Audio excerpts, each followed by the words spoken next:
Who's gonna spend all that time reading all these books on communication?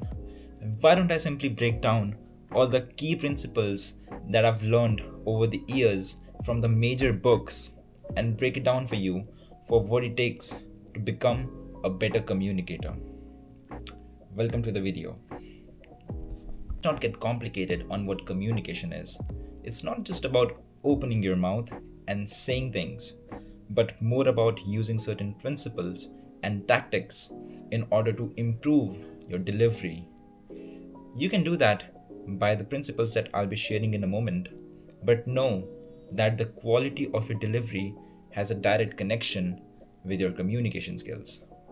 I know that everyone can open their mouth and say things, but it's about how you say it that matters. Okay, I'd first like to start with this book, The Art of Public Speaking by Dale Carnegie.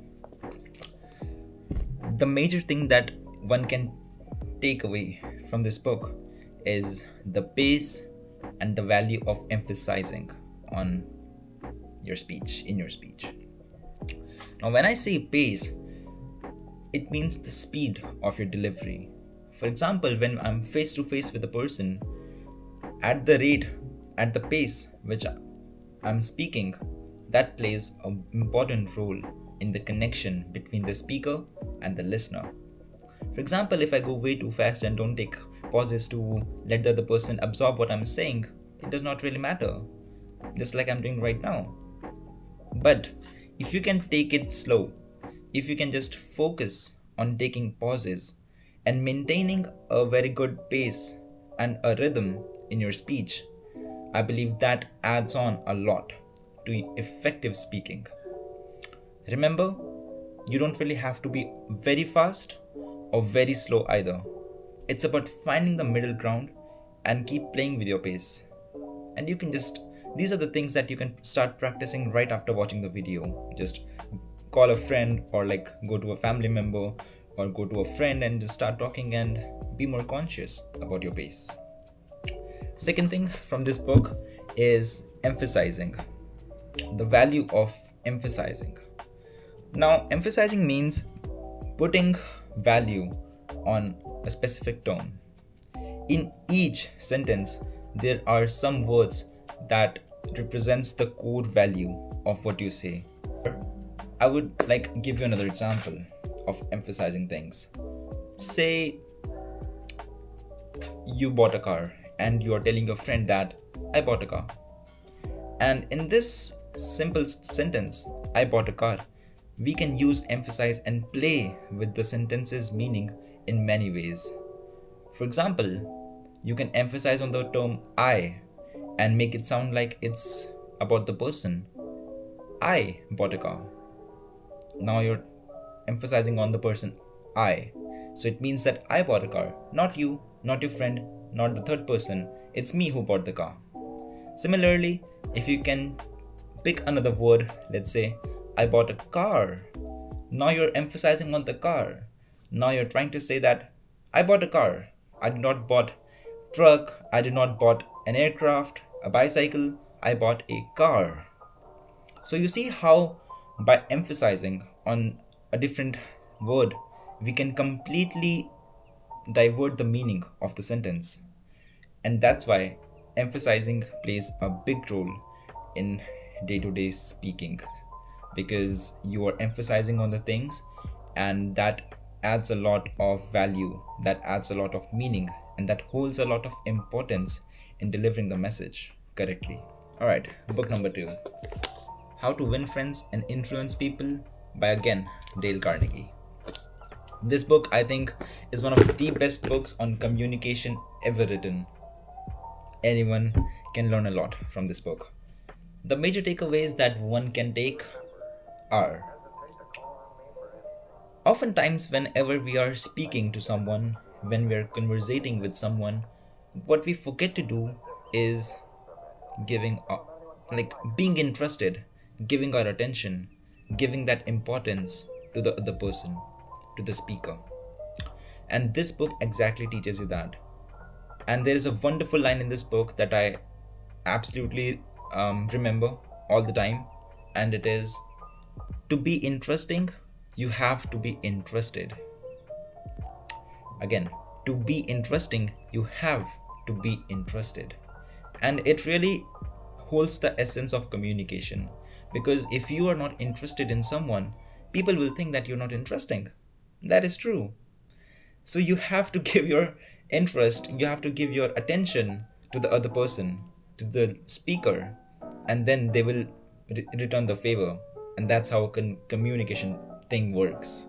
If you're genuinely interested in knowing more about the other person, then they will be interested in knowing more about you as well. Another thing that one can learn from this book is the value of appreciation. Dale talks a lot about appreciation and the value of appreciating people in our daily basis. Now, all these things that I'm discussing, it's not like you only have to do this one time or two time in a day. It's like every time things, right? Whenever you are face to face with someone, apply these principles, and trust me, it only gets better with time. The more you practice it, the natural you get, the better you become. So appreciation means, you know what appreciation means. Whenever you've seen someone, say something nice about them. Say something nice about their appearance, about their aura, about their energy, or you can say something positive about the environment. Maybe in this room, I would say, it's a nice atmosphere here. I think the ambience is pretty good, and I'm recording a video and I'm feeling great. So you see, you can just find positive out of thin air and let it out. So don't forget to appreciate the person and the environment. Book number 3, Men Are From Mars, Women Are From Venus by John Gray.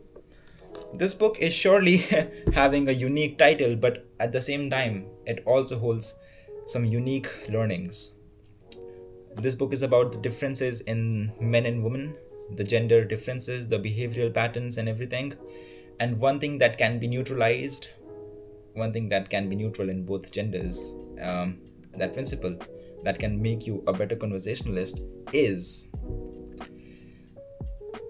listening. I'll be real with you. It feels great when you feel being heard, when you feel heard. Whenever we are in a conversation, if the other person is receptive, responsive, we feel great, because that gives us the feeling that, okay, he is interested, he is listening to us. And people often think that communication is about saying. But no, it's about listening as well. And I think it's more about the listening. If you can listen, if you can improve your listening skills, dude, you will be a great conversationalist. And this book tells you to encourage the other person to talk about themselves. And that is true. Trust me or trust me not, everyone loves to talk about themselves. Like, legitimately, if I were asking you about your hobbies, about your day, about your future plans, about your interests, you could go for hours and keep talking with a great enthusiasm, because it's you and you can talk about you.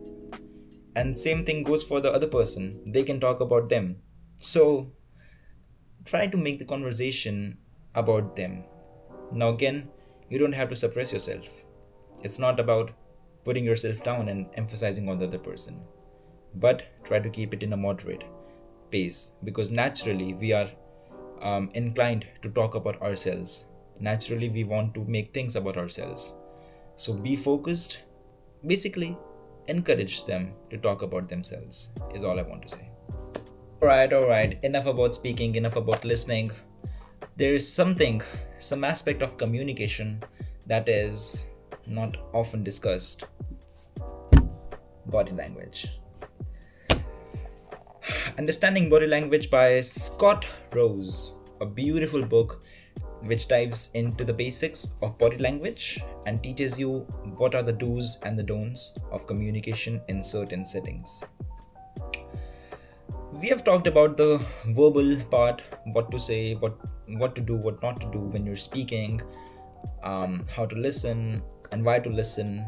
But one aspect that we have not covered in the video so far is the body language, the non-verbal cues. saying without saying. That's, I think, one of the biggest things that one should focus on, because initially it starts with the body language. If your body language is weak, if it is not good enough, if it is not magnetic enough, if it is not charming, if it is not polished, people don't like to talk with a personality like that. So what you want to be focused on is improving your body language, working on your body language. So couple of body language hacks or principles that you should consider putting into practice are smiling. Whenever you smile, I mean, smile is just a natural phenomena. Babies smile, small kids smile, and they emit such a positive aura. Similarly, when you smile, you're telling the other person's brain that this person is not harmful, this person is friendly, he's an ally, and we can talk to that person. And that showcases a feeling of trust, a feeling of bonding between the two. Or even if you're in a group, smiling always works. Trust me, smile, smile, smile. It works. It helps to build that connection with the other person. Eye contact. That whenever you are speaking with the other person, you want to be looking them into the eye. You don't want to look here and there and don't make the eye contact, dude. Eye contact. Look into their soul. Stare into their soul. Gestures.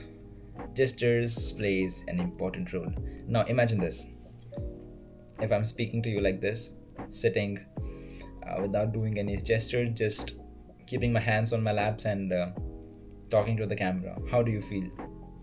Exactly. It sounds dull. There is no expressiveness, there is no expression, and it just shows that the other person is blank and the message is empty. Even though I am using strong words and strong vocabulary and terminology, however, the message seems blank unless and until I use these hands, unless I use the gestures to strengthen my message. That's why it is very important to use gestures. And lastly, in the previous book, I was talking about listening, and this is just a basic body language trait that one must have while conversating, that is nodding. Whenever you're listening to the other person, whenever the other person is speaking, try to give them a head nod. It shows that you're responsive and you're interested. So these were the basic body language traits that you can start your journey with: smiling, making eye contact, using the hand gestures, and nodding. Combine these together, combine all the principles in this video together, and you are on your way to become a great conversationalist. I wish you all the best in your journey. And just to summarize the video again, these are the 4 books that I mentioned. Do check them out. The Art of Public Speaking by Dale Carnegie, How to Win Friends and Influence People by Dale Carnegie, Men Are From Mars, Women Are From Venus by John Gray, and Understanding Body Language by Scott Rose. Thank you for watching.